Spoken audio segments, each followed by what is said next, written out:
no livro de Joel, profeta Joel, capítulo de número 2, verso de número 13, tema desta linda campanha. Livro do profeta Joel, capítulo de número 2, versículo de número 13. Enquanto você encontra, quero agradecer a Deus por esta oportunidade.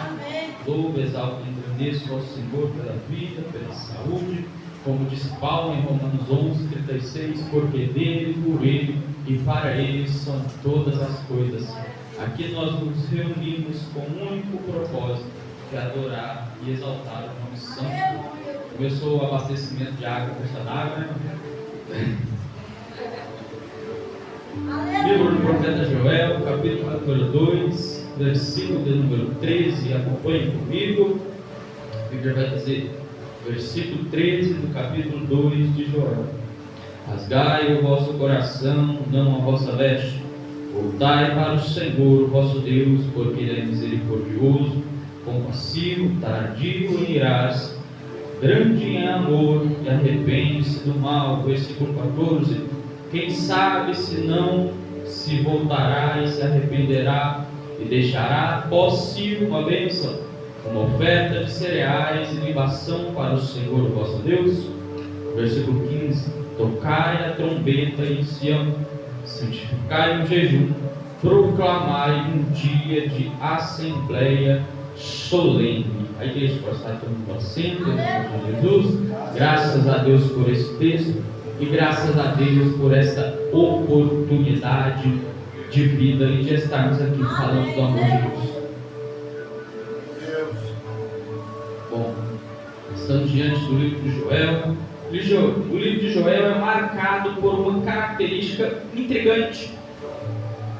Todos os textos, todos os 3 capítulos do livro de Joel, eles oscilam entre acontecimentos presentes e profecias que virão a acontecer no futuro. Somos apresentados ao juízo de Deus, mas a esperança que está no juízo de Deus. Este fenômeno é chamado do dia do Senhor.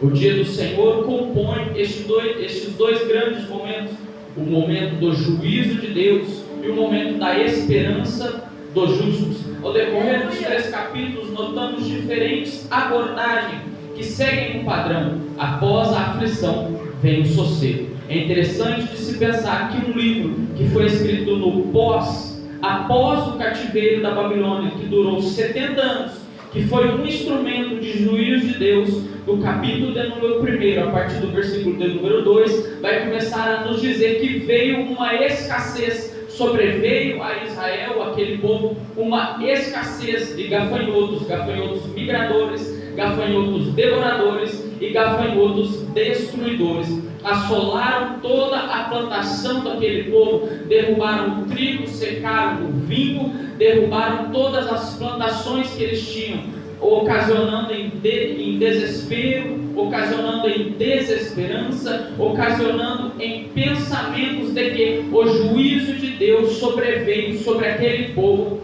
novamente. Mas o que me chama a atenção é que de todos estes acontecimentos, nós vemos que foi um período ímpar na história de Israel, tanto o cativeiro da Babilônia e sua duração de 70 anos, mas também este período de escassez que se inicia no verso de número 2. Mas olha, me vem um questionamento: se teve um período do juízo de Deus para tratar com Israel durante 70 anos no cativeiro da Babilônia, por que vem novamente um juízo de Deus sobre aquele povo que acabou de sair do exílio, que acabou de sair do cativeiro, que acabou de deixar a Babilônia em liberdade pelo rei Ciro? E aí me vem este questionamento, porque realmente, se você pensar, não faz sentido um povo que Deus tratou durante 70 anos no exílio receber um juízo novamente. Mas aqui eu começo a entender que não é porque Deus nos sustentou durante um período de exílio, durante um período de cativeiro, que nós vamos ficar imunes de passar provação novamente. Isso não exime o fato de nós termos passado por um período de dificuldade. Falando agora de Israel, não exime Israel, por mais que tenha passado 70 anos em cativeiro, de passar por provação novamente. Mas sabe o que é lindo de se ver? É que, embora passe por um período de escassez novamente após os 70 anos de exílio, a palavra de Deus vai dizer em Deuteronômio número 31, versículo 8: o Senhor é quem vai adiante de ti, Ele será contigo, não te deixará, nem te desamparará. Não temas e nem atemorizes. Sabe o que eu aprendo com isso? É que mesmo Israel tendo passado 70 anos no exílio, tendo sofrido o juízo de Deus durante 70 anos, e agora passa por esse período de escassez, eu vejo que não é porque o povo passou no exílio, agora passa no período de escassez, que Deus não é Deus para sustentá-los durante qualquer período de escassez. Não é porque eu passei por uma dificuldade, estou passando por outra, que Deus deixou de ser na minha vida. Muito pelo contrário, tudo está no controle de Deus. Todas as coisas acontecem, ocorrem e vão para frente, não porque eu sou melhor do que o outro, não porque nós somos cristãos e somos melhores que as pessoas que estão lá fora. Muito pelo contrário, as coisas acontecem na nossa vida porque tudo está no controle de Deus. Tudo passa pelas mãos do soberano Senhor que nos chamou.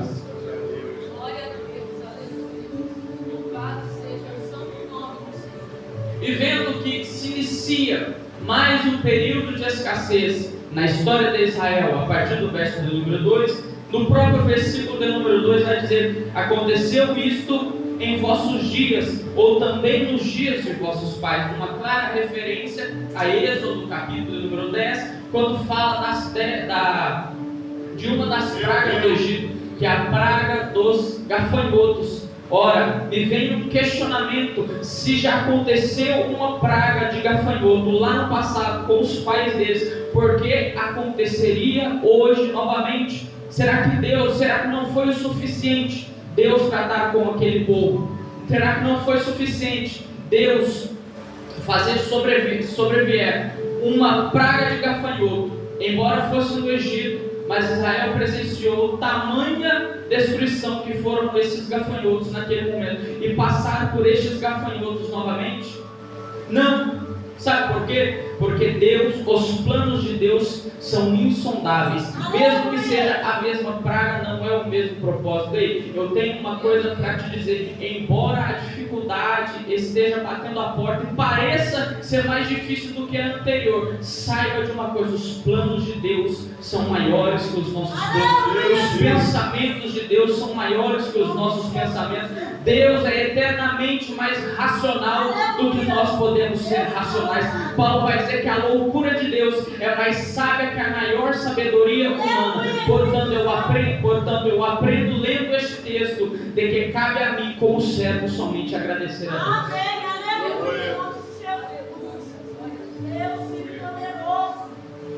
Mas parece loucura. Parece loucura eu agradecer a Deus pela dificuldade. Parece loucura o cristão agradecer a Deus pela dificuldade. Para o mundo, vou fazer das minhas palavras a palavra do apóstolo Paulo. Para o mundo, pode parecer loucura eu agradecer a Deus pelas dificuldades.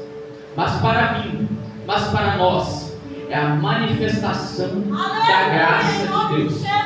Sabe por que o cristão, em suma, deveria agradecer a Deus até pelas dificuldades?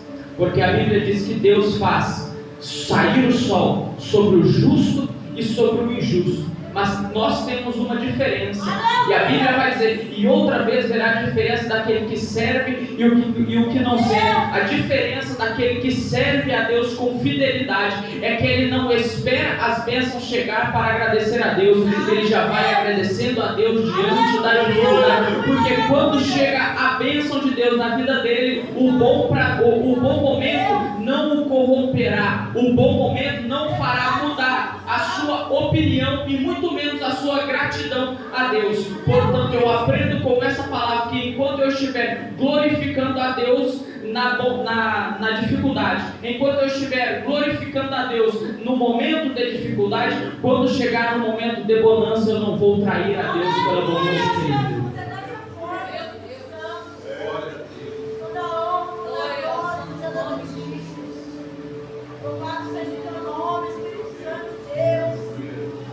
Ao entender que durante esse período de escassez houveram diversos tipos de gafanhoto: o gafanhoto migrador, o gafanhoto destruidor e o gafanhoto devorador. Logo me vem à mente o Evangelho de Jesus Cristo, como escreveu João, capítulo de número 10, versículo de número 10, que vai dizer que o ladrão vem senão para roubar, matar e destruir. Quero fazer uma simbologia como estes gafanhotos. Por quê? Porque nós vemos que o que mais incomoda Satanás não é o fato de nós termos uma roupa bonita. O que mais incomoda Satanás não é o fato de nós virmos à igreja e termos uma igreja muito bonita, com cadeiras novas, não. O que mais incomoda Satanás não é o fato de nós termos um emprego.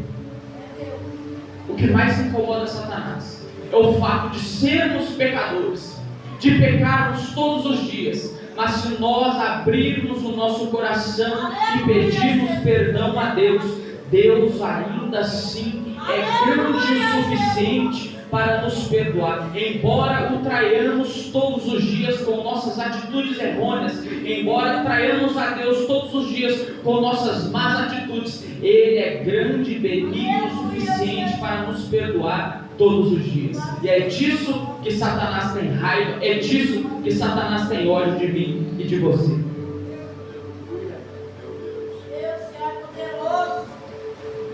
Mas o fato de Deus ser benigno não exclui o fato dele ser justiça. O fato de Deus nos amar não tira o fato de Deus nos subjugar. O fato de Deus ser inteiro amor não tira toda a ira que Ele derramará sobre a humanidade. E a Bíblia diz que ai daquele que sofrer, ai daquele que cair nas mãos do Senhor. E é este Deus que nós já estamos sendo apresentados neste primeiro momento. É o Deus do juízo, é o Deus que faz justiça, é o Deus que opera o juízo sobre Israel. Mas você pode se perguntar, e você pode me perguntar: Mateus, Deus não elegeu Israel? Elegeu. Deus não escolheu Israel? Ele escolheu. Mas isso não exclui o fato de Deus ainda condenar o pecado. Isso não muda o fato de eu estar na igreja e se eu errar amanhã, Deus me punir com o meu erro de amanhã. Preste bem atenção no que eu vou dizer. Não é porque eu estou dentro da igreja que eu não estou passível de errar. Não é porque eu estou dentro da igreja que eu não errarei. Muito pelo contrário. Quando eu errar, quando eu pecar, eu vou ser cobrado por este meu pecado. O povo neste século 21 tem pregado um Deus 100% amor, tem pregado um Deus 100% perdão, tem pregado um Deus que não pune, tem pregado um Deus que não derrama sua ira. Mas nós estamos aqui nesta noite para falar de um Deus que Ele é 100% amor, mas Ele é 100% justiça. Então saiba que como cristãos nós temos uma responsabilidade dobrada. Nós conhecemos muito bem o amor de Deus, mas nós conhecemos muito bem também a sua ira.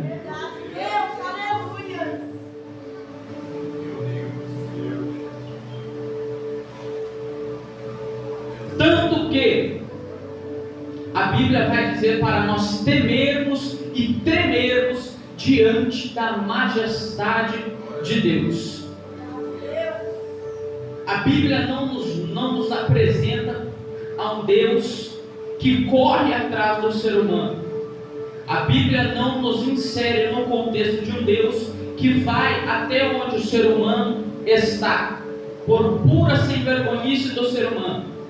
A Bíblia não nos apresenta um Deus que tem propósito com quem não tem propósito com Ele. Muito pelo contrário. Deus só vai operar se eu buscar. Deus só vai fazer se for a vontade dEle fazer, se eu estiver na posição. Mas a partir do momento que eu não estou na posição, Deus não opera. A partir do momento que eu não estou na direção, Deus não me leva. Sabe por quê? Porque não é obrigação de Deus vir e pegar a minha mão. É minha obrigação segurar na mão dEle para eu não ser condenado com o mundo.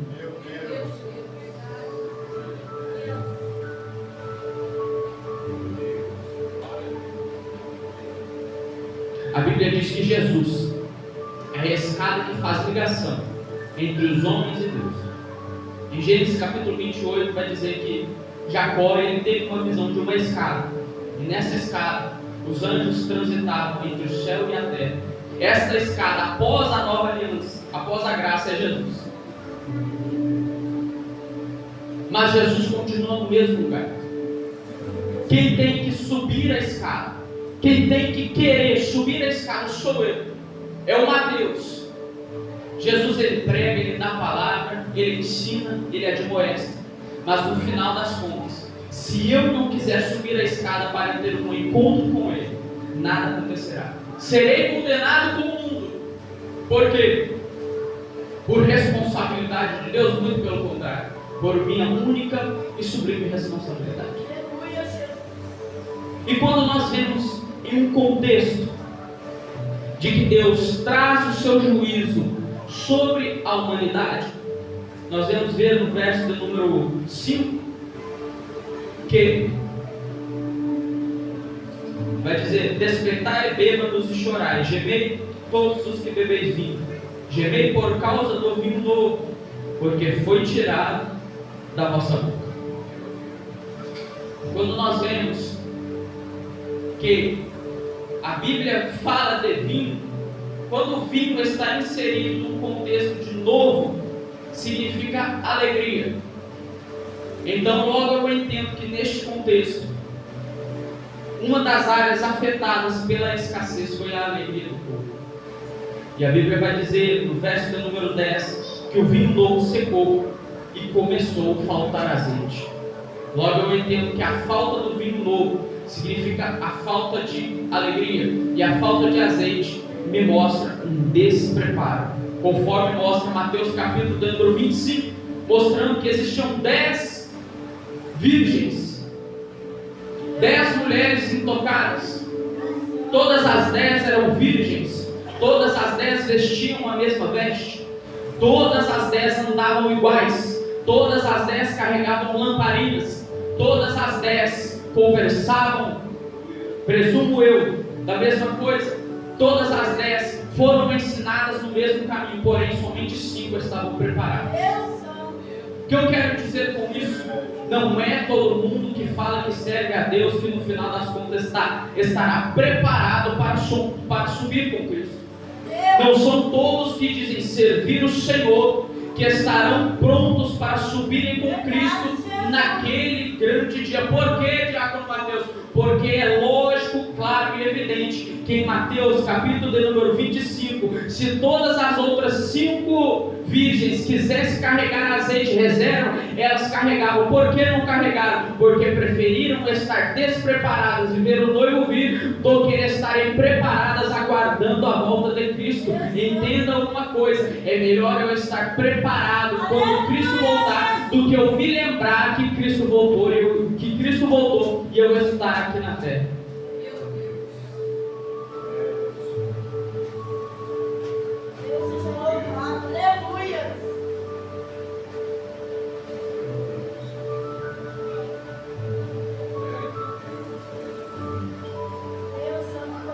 Quando nós olhamos para o capítulo número 1 do livro do profeta Joel, a partir do verso 2 até o verso 12, nós vamos ver todo um período de escassez, todo um período que traz dificuldade ao povo, um período de seca, um período de escassez. Acabou a alegria, acabou o azeite, os gafanhotos assolaram naquele momento aquela terra. Há quem diga que foi literal, há quem diga que não foi literal, não vou entrar neste mérito. Mas fato é que até o versículo 12, todos os versículos, todos os 10 versículos, apresentam uma escassez. Mas a partir do versículo 13, vai apresentar uma mudança. Um povo que estava cativo 70 anos na Babilônia, se teve uma coisa que eles aprenderam, foi a buscar a Deus. Porque depois destes 70 anos de cativeiro, nunca mais eles voltaram para as práticas da idolatria. Eles nunca mais trocaram Deus por outros deuses. E agora no versículo 13, vai dizer: cingi-vos de pano de saco e lamentai-vos, sacerdotes, gemei, ministros do altar, entrai e passai vestidos de pano de saco durante a noite, ministros do meu Deus, pois a oferta de cereais e libação cortadas foram do templo do vosso Deus. Nos é explícito no versículo de número 13 uma mudança comportamental deste povo. Me vem uma pergunta: se antes do período do exílio este povo teria a mesma atitude? Qual atitude? Ora, eu estou vendo a escassez, eu estou vendo a seca, eu estou vendo a dificuldade na minha casa, mas qual será a minha atitude? Será de reclamar ou será de cingir os meus ombros? Aleluia. Qual será a minha atitude como cristão? De cingir os meus ombros ou reclamar? Nós como cristãos, é um conselho: vamos cingir os nossos lombos e dobrar o nosso joelho. Foi uma clara mudança que este povo de Israel teve, de entender que tudo o que acontecia não dependia deles, dependia de Deus. Então, se Deus enviou a dificuldade, eu agradecerei pela dificuldade, eu buscarei para suportar toda esta dificuldade. Agora vamos para o capítulo de número 2, a partir do verso de número 1. Vai começar a nos mostrar um pouco do grande dia do Senhor, um pouco do juízo de Deus propriamente dito. Verso de número 1 vai dizer: tocai a trombeta em Sião e dai o alarme no meu monte santo, tremam todos os moradores da terra, porque o dia do Senhor vem e já está perto. Versículo 2: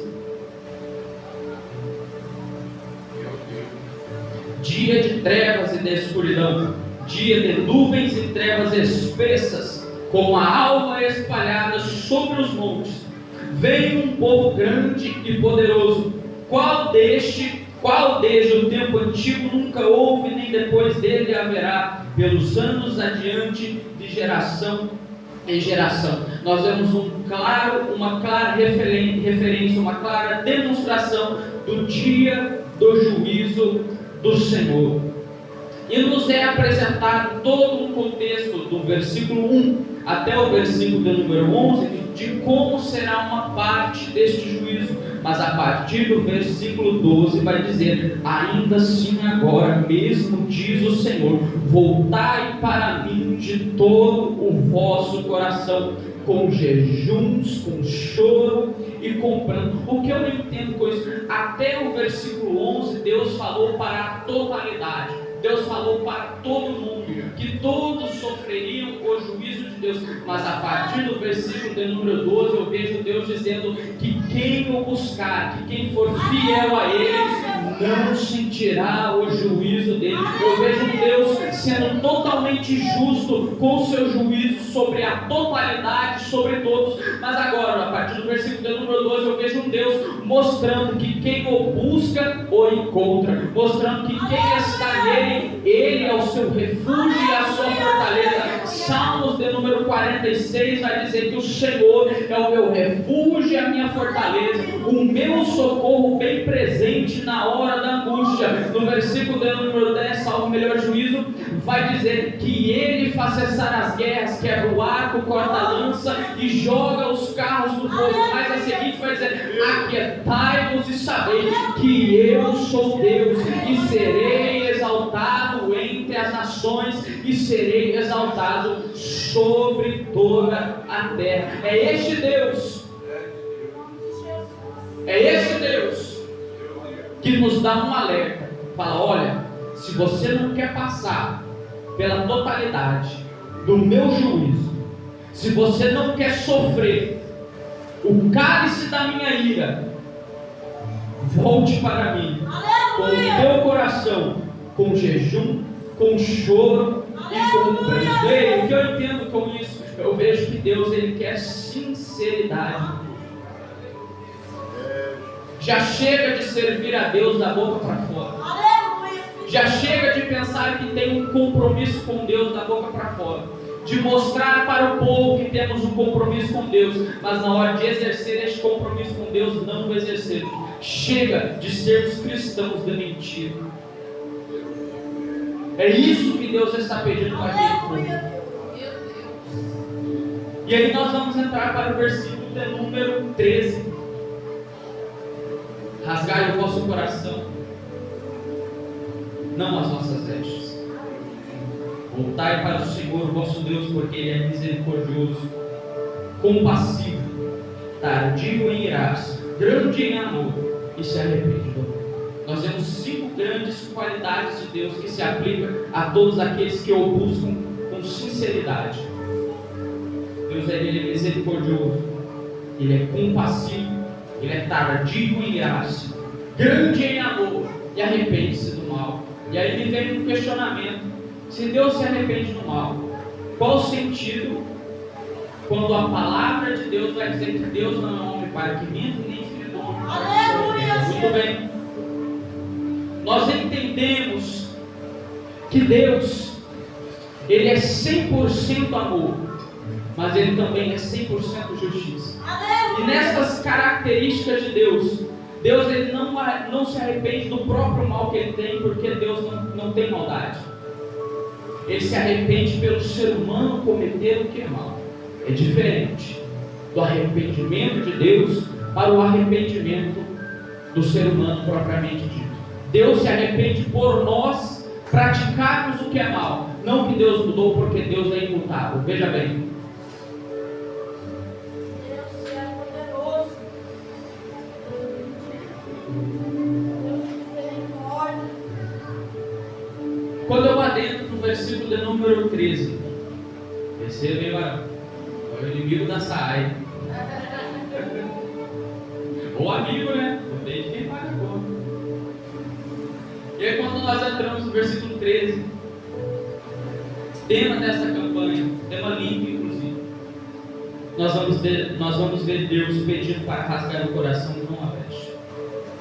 Rasgar as vestes para o povo judeu sempre foi uma tradição e um costume de expressar tamanha tristeza, de expressar tamanha humilhação, de expressar o que ele estava sentindo, mostrar para o Senhor com o ato de rasgar as suas vestes.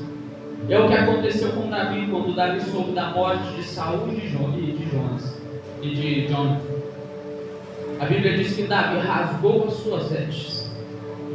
E quando Deus diz para rasgar o coração e não a veste, é Deus ele falando que ele não quer superfície, Ele quer profundidade. Aleluia. Deus ele não quer aparência, Deus ele quer o interior. Quando Ele pede para rasgar o coração e não a veste, Deus ele diz que Ele não quer o que é de costume, Ele não quer o que é normal, Ele não quer tradição, Deus quer intimidade. Aleluia. Ele não quer costume, Ele quer sinceridade. Aleluia. Ele não quer que o busquemos com palavras, mas Ele quer que o busquemos com o nosso coração.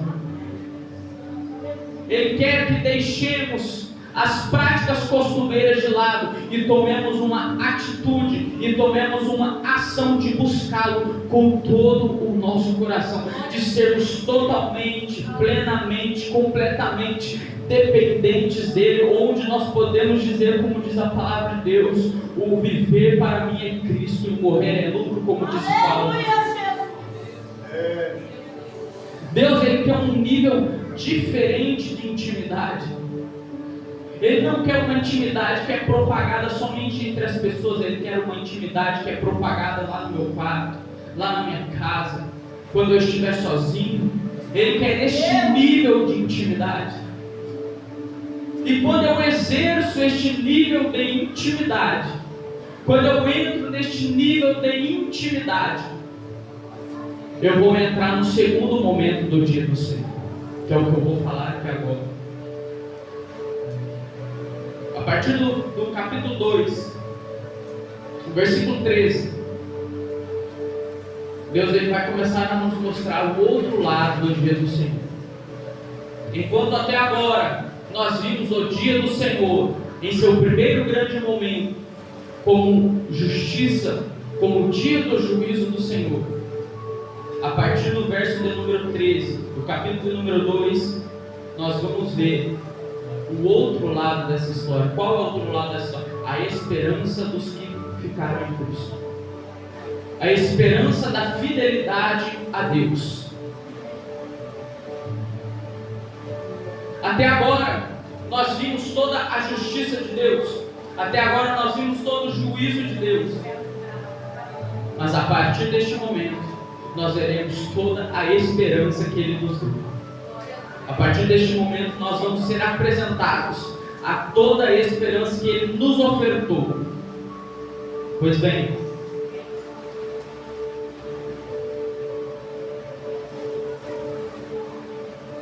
enquanto o primeiro grande momento se dirige à totalidade, a todos, o segundo grande momento não se dirige a todos, dirige apenas àqueles que foram fiéis a Deus, aqueles que perseveraram, mesmo na escassez, mesmo na dificuldade, eles perseveraram em Deus.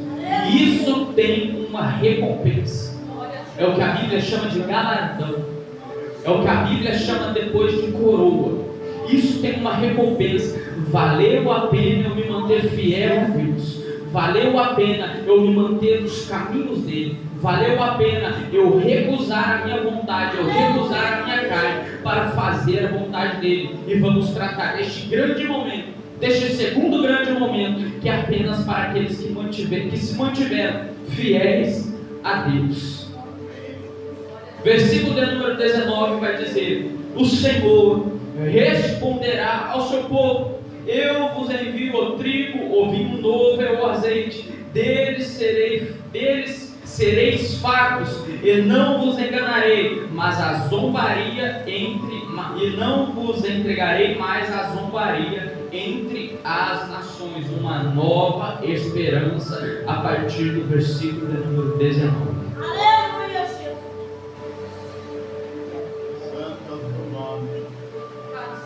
Do versículo 19 ao versículo 27, versículo 27 vai dizer: sabereis que eu estou no meio de Israel, eu que sou o seu Senhor, o vosso Deus, e não há outro. O meu povo não será envergonhado para sempre. Isaías capítulo número 43, verso de número 13 vai dizer: eu sou o que sou, e fora de mim não há Salvador.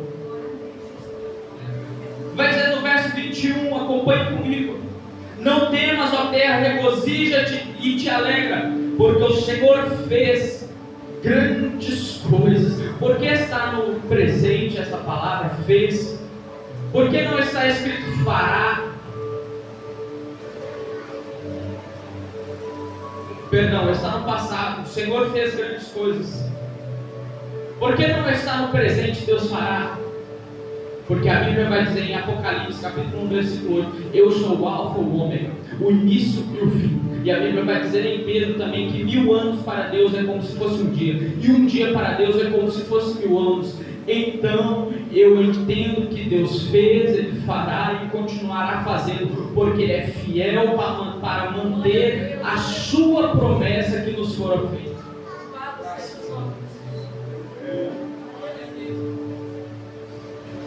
Versículo 28: e depois disso derramarei o meu espírito sobre o meu povo, os vossos filhos e as vossas filhas profetizarão, os vossos velhos terão sonhos, os vossos jovens terão visões. Versículo 29: até sobre os servos e sobre as servas naqueles dias derramarei do meu espírito. Aleluia, Jesus. Enquanto no primeiro grande momento nós vemos o grande juízo de Deus sobre a totalidade, sobre todos, agora no versículo 29 nós vamos ver que até sobre os vossos servos e servas naqueles dias derramarei do meu espírito. E Deus me trouxe aqui nesta noite para te dizer que vai valer a pena. Mantenha-se firme, constante, fiel a Deus. Pode não ter acontecido hoje, pode ser que não aconteça amanhã, mas vai valer a pena naquele grande dia, quando nós nos depararmos com Deus e Ele nos disser: vinde bendito de meu Pai, para onde eu vos preparei lugar. Pode ser que eu passe dificuldade aqui na terra por amar o nome de Cristo, pode ser que eu seja perseguido aqui na terra por amar a Cristo, mas naquele grande dia a minha esperança será recompensada. Naquele grande dia Deus enxugará dos meus olhos todas as lágrimas, Deus tirará dos meus lombos todo o cansaço, toda a fadiga, e será fiel a mim no cumprimento da esperança que Ele me fez, porque Ele me disse que onde Ele estiver, que Ele foi me preparar lugar para onde Ele estiver, se eu estiver também. Mas essa promessa é só para alguns, somente para aqueles que perseverarem até o fim. Mas se você for ler capítulo 2 de Joel, versículo 29, não tem como não lembrar de Atos capítulo 2. E Atos capítulo 2 é o cumprimento desta promessa do versículo 28 e versículo 29. E aí me vem uma pergunta: se já se cumpriu, que efeito fará na minha vida? Qual efeito tem na minha vida se essa promessa já se cumpriu? Eu trago uma palavra de Deus para a tua vida neste momento. Primeiro livro de Coríntios, primeira carta de Coríntios, capítulo de número 14, vai falar sobre os dons espirituais. Ei, meu irmão, ainda não acabou, ainda existem profecias, ainda existem milagres em nosso meio. Por quê? Por que acontece tudo isso? Se a profecia do versículo 28, a profecia do versículo 29 foi cumprida lá em Atos 2, mas aconteceu um grande acontecimento na história, uma nova aliança, e através dessa nova aliança que Cristo Jesus fez, nós podemos novamente sentir os dons do Espírito. É a cura, é a transformação, são as línguas estranhas, é o cumprimento, é a Pentecoste de Deus que ainda faz efeito nos nossos dias de hoje. Glória a Deus, aleluia. Aleluia.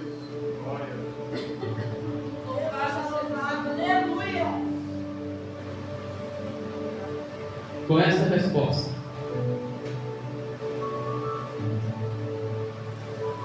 nós vamos lá para o capítulo 3 do livro do profeta Joel, versículo 16, que vai dizer: o Senhor rugirá de Sião e fará ouvir a sua voz de Jerusalém.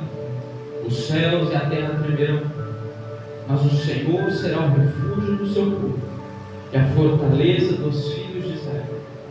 Verso 17: então sabereis que eu sou o Senhor, o vosso Deus, que habito em Sião, no meu santo monte. Jerusalém será santa, estranhos nunca mais passarão por ela. Naquele dia os montes destilarão vinho novo, os outeiros manarão leite, e todos os rios de Judá estarão cheios de água. Sairá uma fonte da casa do Senhor e regará o vale de Sitim. Olha só, querido, meu irmão, essa promessa aqui não foi cumprida, né?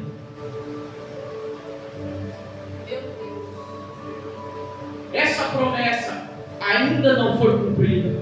Essa promessa nos garante a nossa esperança em Cristo, que um dia haveríamos de morar com Ele, um dia havemos de morar com Ele, e neste grande dia mantenha-se ansiosamente aguardando, Não deixe as dificuldades do seu dia abalarem essa esperança.